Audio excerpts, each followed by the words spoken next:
Live from the world's capital markets, here are the latest financial headlines brought to you by News Factory.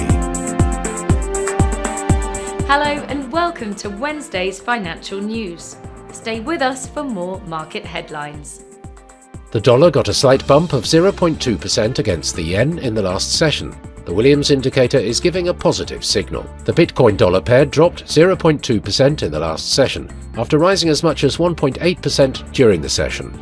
The ROC is giving a positive signal. The last session saw the gold drop 0.5% against the dollar. The MACD is giving a negative signal. The oil-dollar pair dropped 0.6% in the last session. The ROC is giving a negative signal.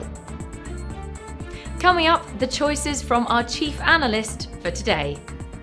Oil prices closed slightly lower on signs of easing supply concerns, while market participants shifted their focus to US stockpiles data due later today. The Canadian dollar weakened against its US counterpart as interest rate differentials continued to count against holding the currency and ahead of a key domestic employment report this week. Bitcoin exchange inflows are plumbing lows not seen in nearly a decade, the latest data shows.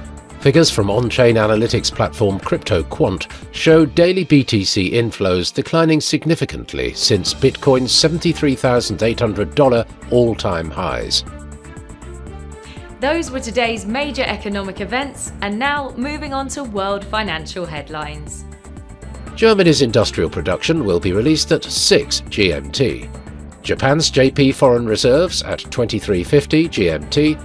The UK's RICS housing price balance at 2301 GMT. Finland's industrial output will be released at 5 GMT. The US EIA crude oil stocks change at 1430 GMT. The US MBA mortgage applications at 11 GMT. We hope that you've enjoyed Wednesday's market outlook. On behalf of all of us here, we wish you a productive trading day. Be sure to join us tomorrow morning for the latest news and events from the financial markets.